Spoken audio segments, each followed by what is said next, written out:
committee this morning. When are we going to, mark up or deal with BIF, the so-called bipartisan infrastructure plan? And the answer is, we're not.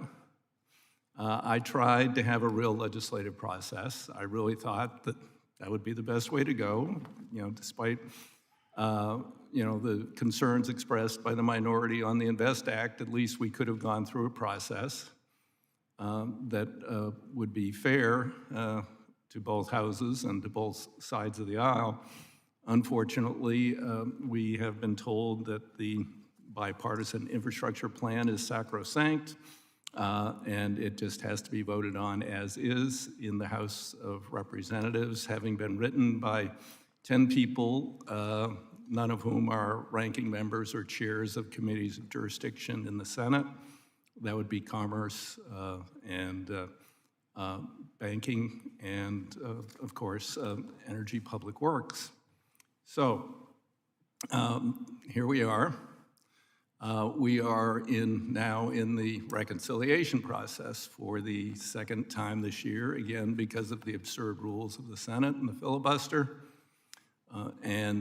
We are going to be marking up a bill to try and fix some of the issues with the so-called bipartisan infrastructure plan, which we will not be allowed otherwise to deal with.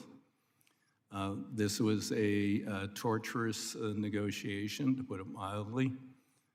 We have to match the Senate's funding exactly, category by category, committee by committee. And, there are things I would have funded that we were told they just did not have the money to fund, particularly in Energy and Public Works, because a lot of their money is being diverted to a program outside their jurisdiction at the behest of Senate leadership. So that's the constraints we're working under here today. Now, if anyone was up early enough this morning to see the sunrise, I got up early to come to the Hill, and the sunrise was quite colorful. And it was colorful because of the smoke in the upper atmosphere from the western United States. America is burning. We are in the midst of an unprecedented drought. Well, one guy said, well, no, actually, we think back in 1200, there was something similar when the Anastasi disappeared, right? This is a result of climate change. My state has been heavily impacted. When we debated the INVEST Act on the floor, we were under what was called a heat dome. Quite a few people died. It extended all the way into British Columbia. A mountain town of British Columbia had temperatures close to 120 degrees, by far the highest temperature ever recorded in Canada.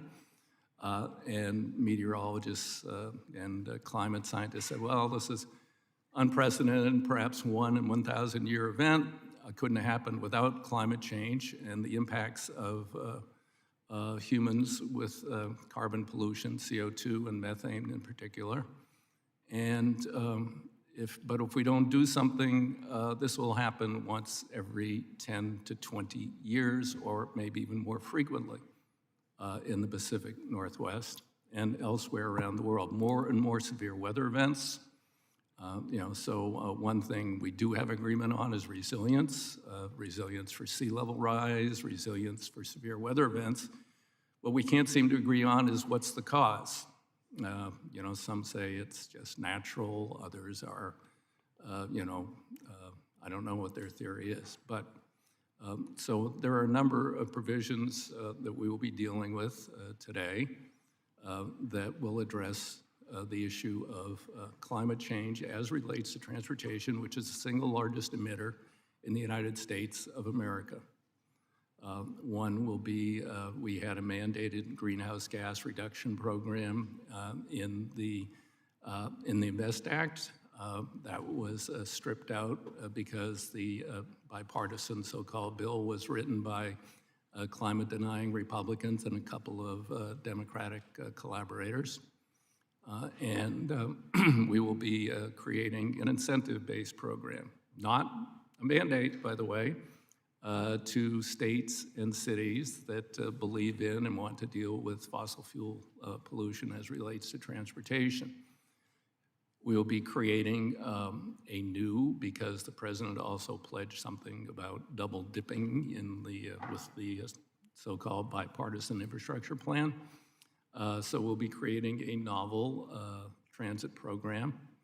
Transit is a way to get people to and from work outside of single occupancy vehicles, and paving over more of the country and creating more congestion.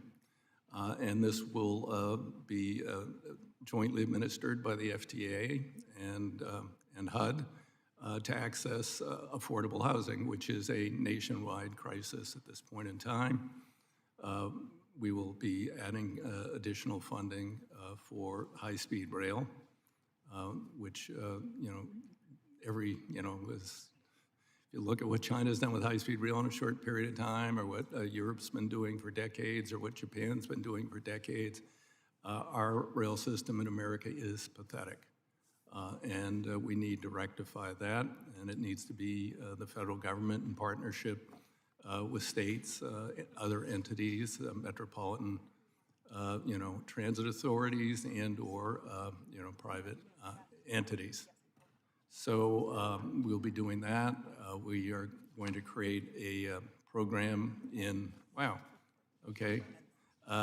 in economic, the EDA, which I have discussed with the Secretary, and this is one issue still in contention with the Senate, that would provide economic development assistance, pre-development, to communities all across America, chronically depressed communities.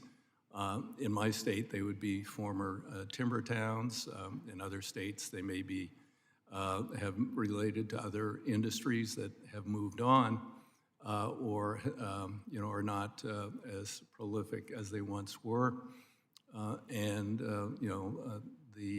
I believe this program has a tremendous amount of merit to help those communities. There are many other provisions of merit in the bill, and we will proceed today through a markup with amendments to be offered, and we will report the bill to the House, which will be aggregated with the work of other committees as we go through yet again the reconciliation process.